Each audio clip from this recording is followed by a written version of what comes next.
Yun. Isang mapagpalang araw po sa ating lahat. Good morning! Ulit. Good morning! Anong oras na? Hindi. Ang good morning po ay hindi pati ang negosyante.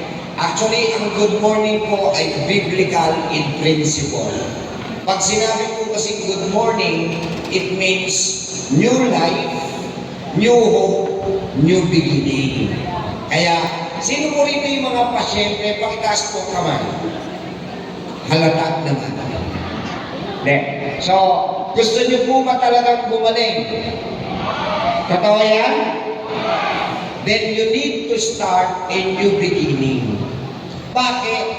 Kasi kung patuloy niyo lang po gagawin yung mga usual mong ginawa before, pagdating ulit ng araw, ganyan ulit yung resulta. Tama? Kaya importante bang makinig ng health forum? Hindi? May natutunan po ba kayo? Okay.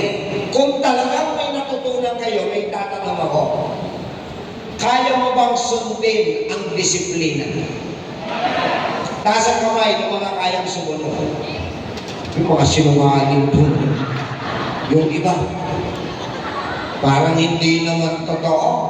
So, malinaw na malinaw, ang gusto ko pong ituro bilang isang misyonerong doktor, hindi ka gagaling kung may iinumin ka lang. Hindi natin nakukuha ang kagalingan sa doktor. Walang doktor na nagpapagaling. Wala din kung iniinom na nagpapagaling. Ang nagpapagaling walang iba kundi ang Panginoon. Amen? Kung nakikita niya na ginagawa mo yung tama sa sarili mo. Ang problema natin, huwag ko kayo magagalit ha. Tapat lang po kasi ako magsalita. Ang problema natin talaga, itong mga senior, talagang matatalino po sila. Opo, pagka kasi kaharap ang doktor, ang babait niya. Di ba? Nanay, ito ang iinumin mo ng 7 araw. Yes, doctor. Nanay, huwag mo kakainin to, bawal. Yes, doctor. Pag nasa bahay na nila, konti lang naman. Paminsan-minsan lang naman. Ngayon, diretsuhan. Umiinom ka ng gamot, kumakain ka ng bawal. Gagaling hindi. Di nagsasayang po kayo ng pera. Hello? Kaya ngayon po, tapos na kayong makinig ng health forum, ang tanong na lang is, kung natutunan niyo yun, baliwala kasi ang information without transformation. Na-inform ka ba?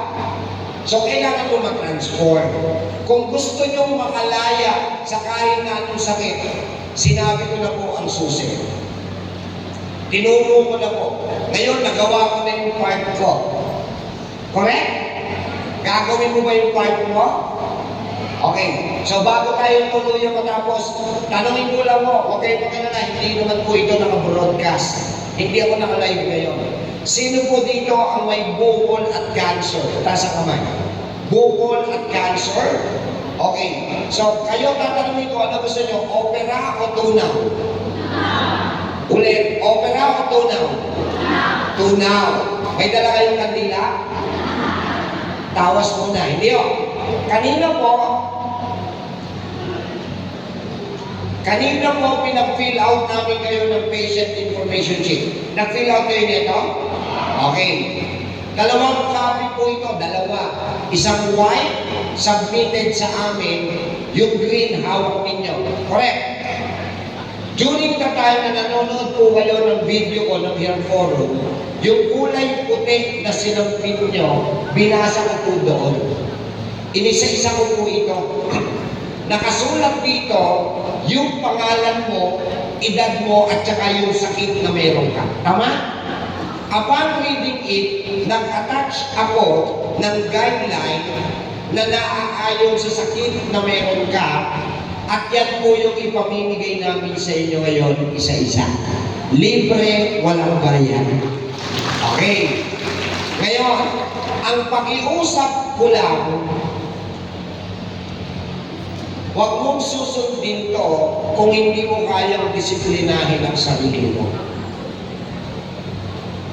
At least tapat ako, di ba? Ayaw kitang pagastusin. Tama ba? So, huwag niyong susundin to kung hindi kayang magdisiplina.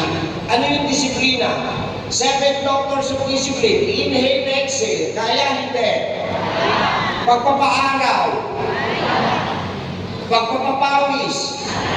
Pag-inom ng tubig. Balancing diet. Anong ibig sabihin ng balancing diet? Huwag kang kakain ng bawal. Tamang oras ng pagtulog. Wala nang sumagot. Biglaan na. Bagsak na. Tandaan nyo, pag kino-confine kayo, pinatutulog namin kayo sa ospital ng alas 10. Kaya nga walang dalaw sa ospital sa gabi. Kailangan matulog ang pasyente.